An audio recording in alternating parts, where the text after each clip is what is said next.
You know, when you think of Salvador Dalí, you think of surrealism. But what if I told you he didn't just paint it? He actually hacked his own brain to pull those bizarre, dreamlike images right out of his subconscious. His secret? It was all about this fascinating mental state, this little sliver of time right on the border between being awake and being fast asleep. He had this perfect way of describing it. He called it walking on an invisible wire. And that's exactly what he was doing. He was tapping into a state called hypnagogia. That's that fleeting, kind of magical moment where you're not really awake anymore, but you're not quite dreaming yet either. But this is where it gets really interesting, and it's the whole reason we're digging into this today.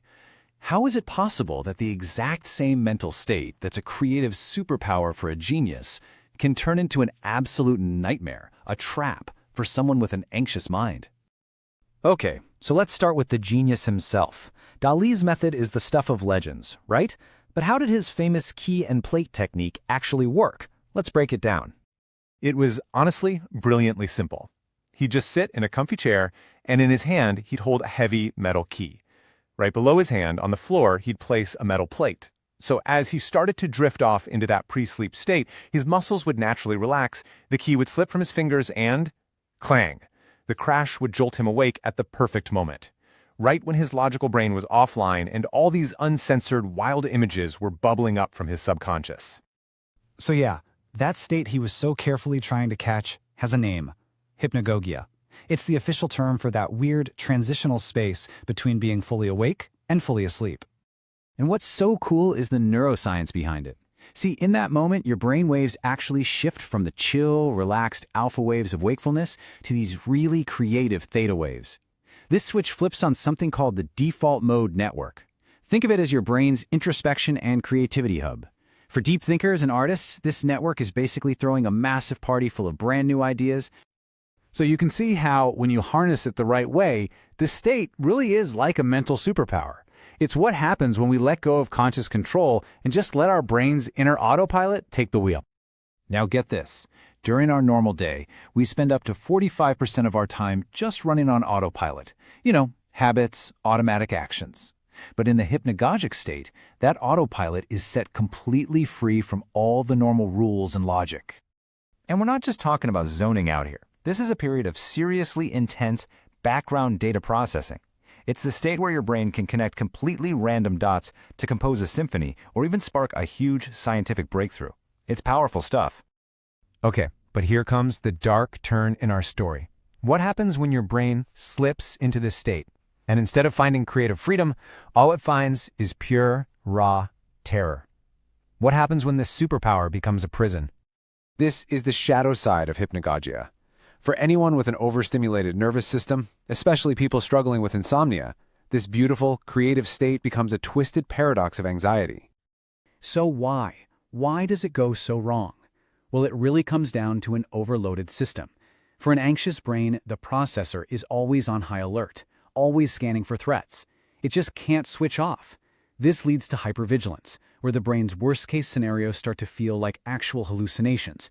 You know, that feeling of falling, hearing weird sounds, or that creepy feeling that someone's in the room with you. It becomes a cortisol trap. The brain starts to see sleep itself as a threat, so it pumps out stress hormones that just lock you in that awful, terrifying pre-sleep state. All right, so let's put these two totally different experiences head to head. This is the ultimate showdown, the creative hack versus the anxious trap. And this just lays it all out so clearly. For Dalí, it was a conscious choice. His brain was dominated by those creative theta waves, and the feeling was one of total freedom. The result? Brilliant new ideas. But for someone with insomnia, it's the exact opposite. It's an involuntary state where you feel stuck. The dominant force is cortisol and endless rumination. The feeling is a terrifying loss of control, and the only result is complete mental and physical exhaustion. Okay, so if you find yourself caught in that anxious trap, the big question is, how do you get out? How can you essentially hack insomnia? Well, here are 4 really practical steps you can take to calm that anxious brain. First, and this is huge, ditch the performance. Your bed is not a stage. Stop demanding productivity or genius from yourself when you should be resting. Second, try some external processing. If your thoughts are racing, get them out. Write them down in a journal or even just say them out loud. Third, create rituals. A consistent bedtime routine isn't boring. It's a powerful signal to your brain that says, hey, we're safe, we're in control. And finally, accept your own biology. If you're a night owl, fighting it is just a recipe for burnout. Work with your natural rhythm, not against it. And that brings us to the most crucial point of all. Dali's technique, and really any access to that deep creative state, is only possible when your nervous system feels fundamentally and completely safe. If you don't have that foundation of safety, the door to that kind of creativity is just going to stay locked.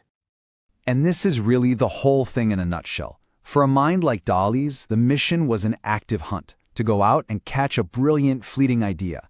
But for an anxious mind, for someone struggling with insomnia, the mission is completely different. It's not about catching anything. It's just about calming your inner pilot so your autopilot can finally get some rest. So that leaves us with one last question, and it's one for you to think about. When you're lying there at night, what is your brain really asking for? Is it trying to spark the next big creative idea, or is it just asking for a little bit of calm?